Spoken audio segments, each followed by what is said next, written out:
কি বললাম, বলা তো আর কিছু নাই। আমি তো কষ্টের দিন যেতেছে, আমার কষ্ট এই কেউ দেখে না। নিজের আপন মানুষও দেখে না, আর পর মানুষকে বলি পড়ি। কি জন্য আপনার কষ্ট হয় কেন? কষ্ট এই যে সংসারী বিষয়, হ্যাঁ, পোলাপান, হ্যাঁ, এখন চলাটা আমার খুব কষ্ট হইতেছে। তা আপনি যাই হোক, ইনকাম নাই? ইনকাম বর্তমানে এখন আমার তো কোনো পেশা নাই। পেশা তো আমার একবারে বন্ধ।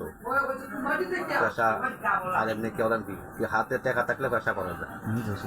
আপনাকে আমি একটা কথা বলি আপনাকে, একটা কথাই আছে যে কিছু পেতে হলে কিছু দিতে হয়। দিতে হয়। আপনি যদি পরিশ্রম না করেন তাহলে তো আপনি স্বাবলম্বী হবেন না, আপনাকে পরিশ্রম করতে হবে। হ্যাঁ, ঠিক আছে, পরিশ্রম আপনি যে কোনো একটা কাজ বেছে নিন যেটার মধ্যে আপনি 2 টাকা ইনকাম করতে পারেন। ঠিক আছে, কিন্তু যে কামে আমি পরিশ্রম করাম কিংবা চেষ্টা করাম, এই চেষ্টা তো হাতে টেকা ছাড়া তো আর হয় না।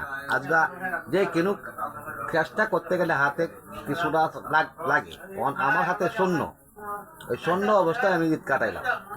আবু দুবার আনন্দ একটা, আমার নিজের একটা খুশি, আবু দুবার মুখের খুশি করতাম না। আচ্ছা, আমি একটা কথা বলি আপনাকে যদি আমি কিছু সাহায্য করি তাহলে আপনি, আমি মনে করি আপনাকে সাধারণ একটা ছোট্ট একটা পুঁজি দিতে চাই আপনাকে ব্যবসা করার জন্য।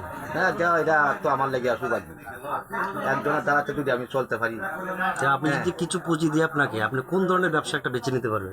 এই যে কিন্তু মনে করেন একটা এই হাঁসের বাচ্চা কিংবা এই রাম ছাগল কিংবা একটা দোকানদার, মানে এখন বর্তমানে চলার মতো। আপনি কি হাঁসের ফার্ম করতে চান? হাঁসের ফার্ম তো অনেক টাকা লাগে, এই টাকা তো অনেক, এটা ওষুধ লাগতে গেলে এটা বা তুলতে হবে, এটা খুব কষ্ট হতো। এটা এই পরিশ্রমের থেকে এখন তো এটা অনেক টাকা দরকার। মনে করেন আমি আপনাকে 100 বাচ্চার ডিপোজিট দিলাম, দিলে আর আপনি কি পারবেন এই যে হাঁসের বাচ্চাটাকে আপনাকে সেবা করতে? হ্যাঁ, এটা তো 100 বাচ্চা দিলে তো ওটা উন্নতির দিকে লাভবান করার জন্য, এটা পশুপালনের বোঝানো লাগবো, এটা কিছু বোঝন লাগবো।